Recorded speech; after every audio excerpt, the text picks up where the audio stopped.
Hello friends, today we are going to discuss CPC questions which appeared in 2017 Haryana judicial examination. तो सबसे पहले इससे पहले हमने एक वीडियो बनाया 2018 के क्वेश्चन हमने उसमें डिस्कस किए। तो क्योंकि CPC बहुत ही इंपॉर्टेंट सब्जेक्ट है, इसको लाइटली नहीं ले सकते। Every time in an exam 12 to 15 और 16 questions appear in every exam. Pre में अगर देखें हम तो कम से कम इतने क्वेश्चन CPC के आ रहे हैं, तो इसको हम लाइटली नहीं ले सकते।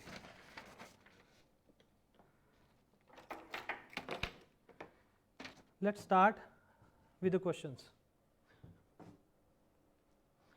The first question that appeared in 2017 Haryana Judicial Examination with regard to CPC is to compel the attendance of a person to whom a summon has been issued under section 30 of CPC. The court is empowered to impose upon him fine not exceeding rupees. So this is a very simple question. तो इसमें अगर हम section 32 देखेंगे तो बता रखा है उसमें, it is very clearly mentioned in that the fine that can be imposed is up to 5000 rupees. So there are 4 option. Option C is the option, third option is the correct option. You can see section 32. ऐसा नहीं है कि सिर्फ fine का ही उसमें provision है, उसमें arrest की बात भी है, उसमें अटैचमेंट की बात भी है, तो उसमें फ़ाइन भी है, और उसमें फर्निश करने के लिए, सिक्योरिटी फर्निश करने के लिए भी कहा जा सकता है इन केस ऑफ समन. अगर किसी को समन के उसमें किसी की अटेंडेंस प्रोक्योर करने के लिए, कंपेल करने के लिए उसको. So I hope that's clear. Let's move on to the next question. Next question is which section of Code of Civil Procedure states that place of trial is to be deemed to be open court? Sir उसमें first वाले में जो है maximum और minimum का भी कुछ है कि मिनिमम इतना ही लगा सकते हैं और मैक्सिमम अप टू है. Up two means first question में जो 5000, no, it is 5000, the limit is 5000. So in that the word used is up to.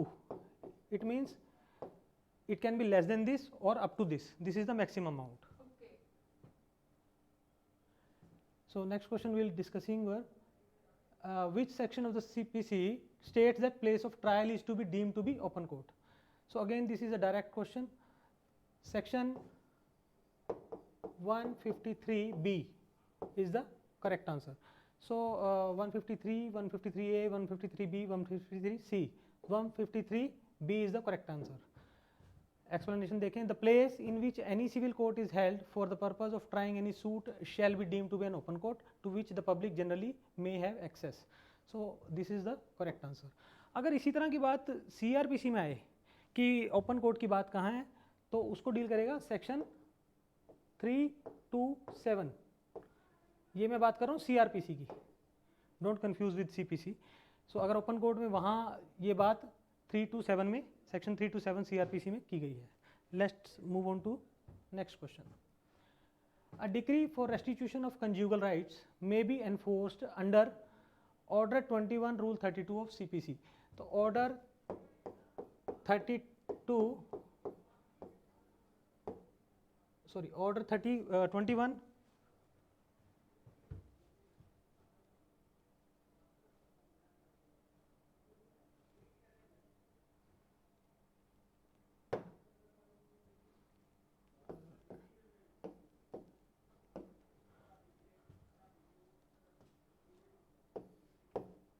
Order 21 rule 32. तो अगर रेस्टिट्यूशन ऑफ कंज्यूगल राइट्स का कोई मैटर है, उसकी राइट्स इन्फोर्स करवाने हैं, तो क्या किया जा सकता है? अटैचमेंट ऑफ प्रॉपर्टी की जा सकती है, डिटेंशन इन सिविल प्रिजन किया जा सकता है, इम्पोजिशन ऑफ फाइन की जा सकती है, ऑल ऑफ द अबव.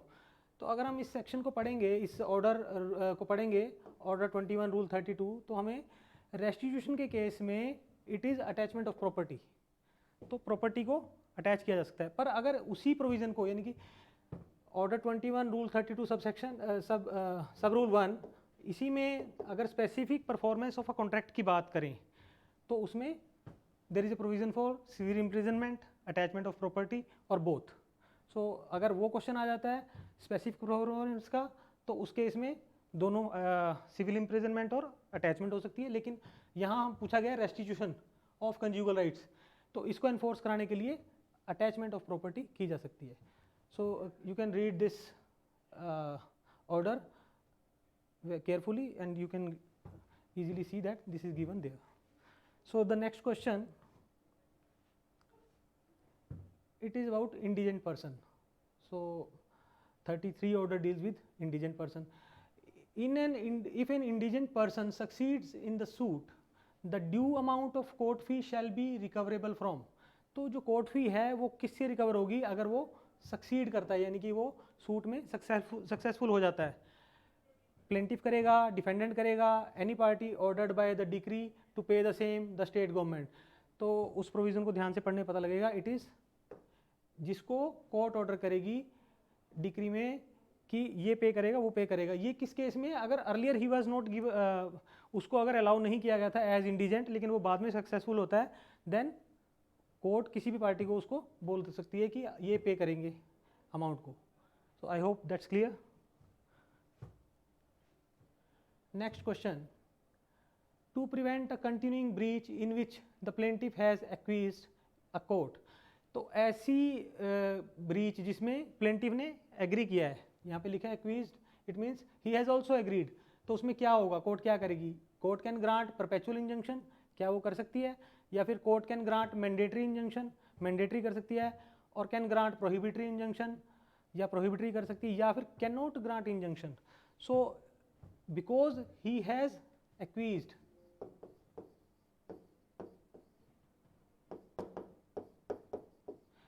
यानी कि एग्रीड, ही हैज़ एग्रीड, तो प्लेंटिफ ने खुद ही एग्री कर दिया, तो इस केस में court will not grant injunction, क्योंकि इसमें प्लेंटिफ खुद एग्री किया था. एक्सप्लेनेशन देखते हैं. The court can not grant injunction to an act acquiesced by the plaintiff. तो जहाँ प्लेंटिफ खुद अपनी एग्रीमेंट के साथ कोई काम करवा रहा है, उसी में वो इंजंक्शन नहीं मांग सकता, तो court will not allow such injunction. Let's move on to next question. Which of the following provision of Code of Civil Procedure deals with attachment before judgment? Attachment before judgment. Order 38 इसको deal करता है. Order before arrest और order before judgement, इन दोनों को deal करता है. तो इसके जो पहले रूल्स हैं, रूल 1 to 4, ये हैं arrest before judgment.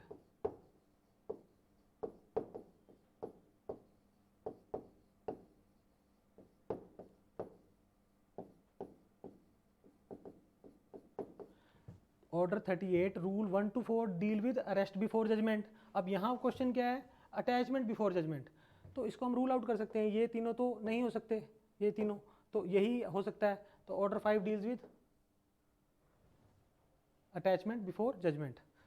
Let's look at the explanation. Attachment before judgment is provided under order 38 rule 5. This is a provision purely discretionary, यानी कि कोर्ट की डिस्क्रिशन है, कोर्ट अलाउ कर भी सकती है, नहीं भी, and equitable.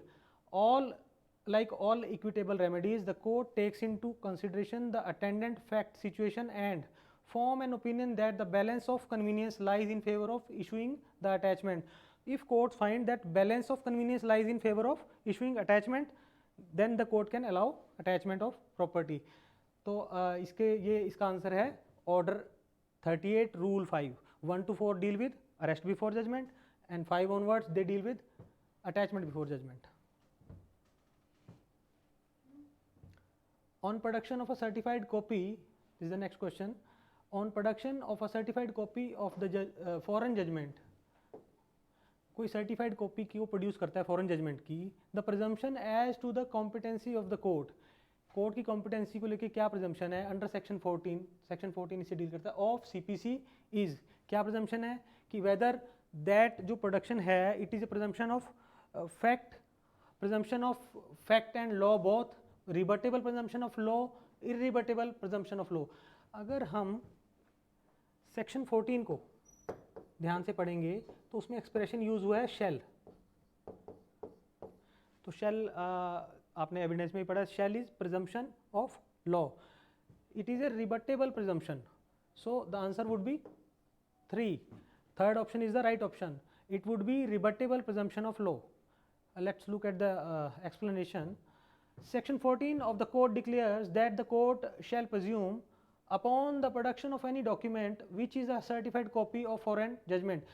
Certified copy of a foreign judgment that such judgment was pronounced by a court of competent jurisdiction unless the contrary appears on the record, but such presumption may be displaced, यानी इसको it is rebuttable, यहाँ displace किया जा by proving want of jurisdiction, इस तरह की बात करके उसको challenge किया जा सकता है.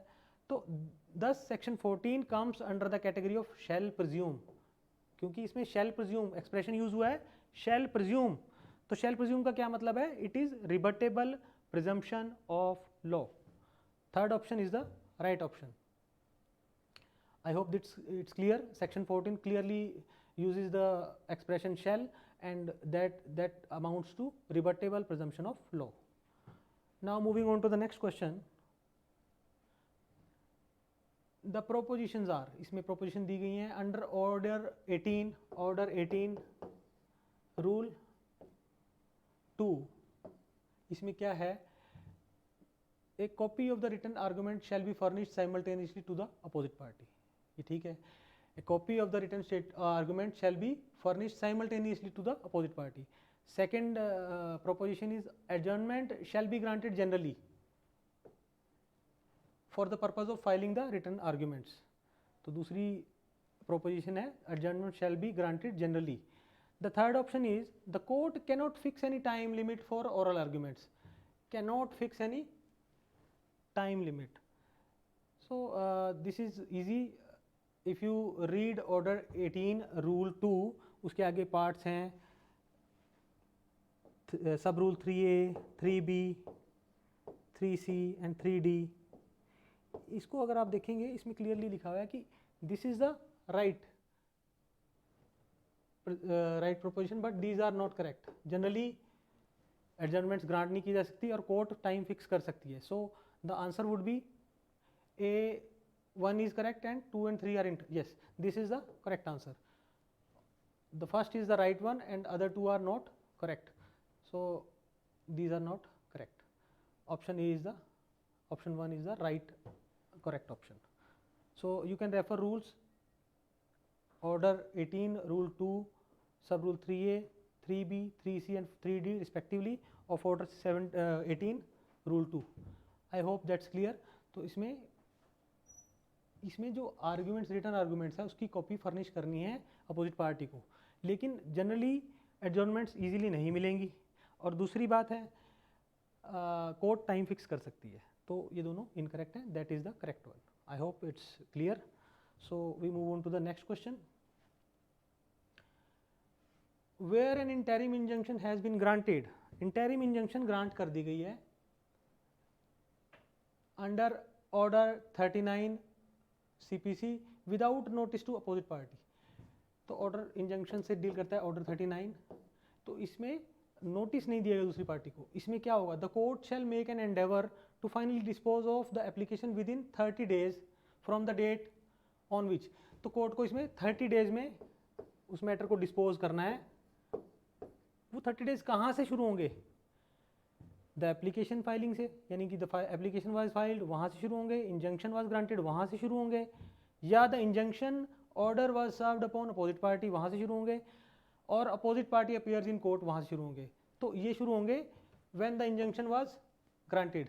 तो वहाँ से in case the notice was not given to the opposite party 30 days में उसको डिस्पोज ऑफ करने की कोशिश करेगी कोर्ट. और इसमें एक्सप्लेनेशन में हम पढ़ते हैं where an injunction has been granted without giving notice to the opposite party, यानी कि उसको नोटिस नहीं दिया गया without giving notice to opposite party. The court shall make an endeavour, यानी कि कोर्ट एफर्ट करेगी, कोशिश करेगी to finally dispose of the application within 30 days, 30 दिन के अंदर उसको निपटारा करने की. From the date on which the injunction was granted. कहाँ से? ये क्वेश्चन है. From the date on which injunction was granted. So this is the correct answer. This is the right option. And where it is unable to do so, it shall record its reason for such inability. Refer to rule 3A. So you can refer this. So this is quite clear that court will try to dispose of the matter within 30 days from date when the injunction was granted. In the cases where the notice was not given to the opposite party. So I hope it is also clear. Let's move on to next question. Next question is a compromise which is voidable under Indian contract act, यानी कि voidable है Indian contract act 1872 में जो Indian contract act है उसके हिसाब से जो कॉम्प्रोमाइज वाइडेबल है, shall not be deemed to be dash within the meaning of order 23 rule 3, order 23 rule 3 के हिसाब से वो क्या होगा, वहाँ वो वाइडेबल है, यहाँ क्या होगा, यहाँ shall not, यहाँ वर्ड देखना पड़ेगा नोट हमें, shall not be deemed to be law, यानी कि लॉफुल नहीं होगा, द करेक्ट आंसर इज वो लॉफुल नहीं होगा, यहाँ लॉफुल आएगा।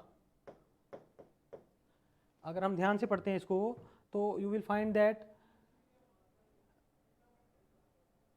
N agreement or compromise which is void or voidable, यहाँ वाइड या वाइडेबल दोनों में से कोई भी एग्रीमेंट जो as per contract act void या वाइडेबल है, shall not be deem to be lawful, वो उसको लॉफुल नहीं माना जाएगा in under order 23 rule 33 CPC में दिया गया, it shall not be deem to be lawful. तो वर्ड यहाँ पे लॉफुल, हमें लगता है वो इलीगल होगा, लेकिन बिकॉज एक्सप्रेशन में नोट यहाँ पहले आ गया क्वेश्चन में, it shall not be deem to be lawful, so you have to read the question very carefully, this is a bit tricky question. तो ऐसा इसमें क्योंकि नेगेटिव एक्सप्रेशन पहले आ गया तो आपको बहुत ध्यान से पढ़ना है कि it will not be lawful as per order 23 rule 3 of CPC. Let's move on to the next question. Next question is where an appellant has withdrawn the appeal. Appellant ने withdraw कर ली है appeal. Preferred against a decree passed ex parte. कोई decree ex parte हुई थी, यानी कि कोई ex parte decree के खिलाफ जो अपील की गई थी that has been withdrawn. A subsequent application filed under order 9 rule 13. अब वो withdraw कर ली, ex parte order था पहले तो एक्स पार्टी डिक्री थी, ठीक है, एक्स पार्टी डिक्री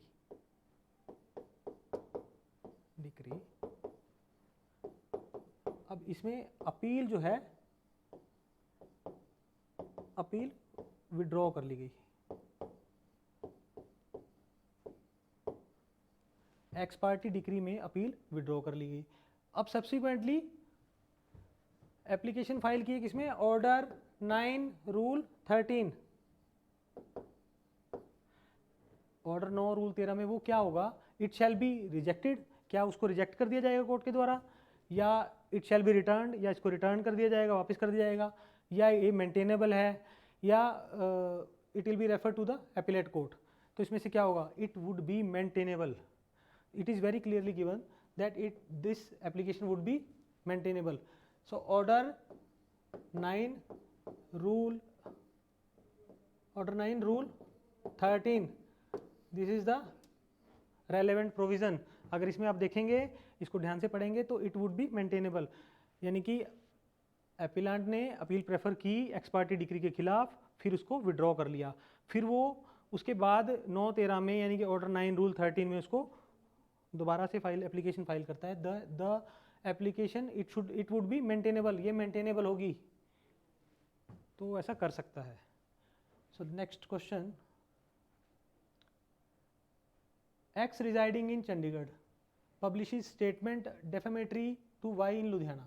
तो X जो है वो चंडीगढ़ का रहने वाला है, वो पब्लिश करता है, यानी कि वहाँ किसी न्यूज़पेपर या किसी जगह पे वो डेफेमेटरी स्टेटमेंट Y से रिलेटेड लुधियाना में करता है, वो लुधियाना में सर्कुलेट होती है, लुधियाना में उसके वो पब्लिश होती है उसकी। Y में सू, अब Y के खिलाफ क्योंकि डेफेमेशन उसने की तो Y में सू X एट, X को Y कहाँ सू कर सकता है, वो चंडीगढ़ रहता है, चंडीगढ़ कर सकता है, या लुधियाना क्योंकि डेफेमेशन वहाँ कर सकता है, या इंडिया में कहीं भी कर सकता है, या फिर इधर चंडीगढ़ और लुधियाना कर सकता है। तो the correct option is option 4। इसमें section 20 is the of CPC is the relevant section. According to section 20 of CPC, all suits other than those covered under section 16 to 19 shall be filed at the place, यानी कि जो इसमें cover नहीं होती 16 to 19 में, वो कहाँ कीजिए, where the cause of action arose or where the defendant resides, works for gain or carries on business। तो यानी कि where the cause of action arose, यानी कि लुधियाना में cause of action हुआ, और where defendant कहाँ रहता है, जहाँ पे चंडीगढ़ में। तो both he can file it either in Chandigarh or in Ludhiana. Both are okay. I hope that's clear. So these were the questions which appeared in 2017 Haryana Judicial Examination. These are the CPC questions. So CPC is very important subject as far as prelims और mains is concerned, because बहुत सारे question इसमें से आते हैं और ये थोड़ा सा डिफ़िकल्ट भी लगता है बच्चों को. तो इसको अगर हम स्ट्रेटजी ठीक बना के इसकी तैयारी करेंगे तो it would not be that difficult. I hope these lectures help you. You can subscribe our channel also. That will help, because then you will get the alerts, and you can always watch our videos which are very useful for you. So we'll be recording other videos also on other exams, other papers, like next we'll be covering 2015 examination में जो question आए थे CPC से related, और भी जो आपके information के लिए बहुत सारे अच्छे वीडियोस हम बनाएंगे. तो you can watch, so you can subscribe the channel. Thank you. I hope you like the lecture. Thank you.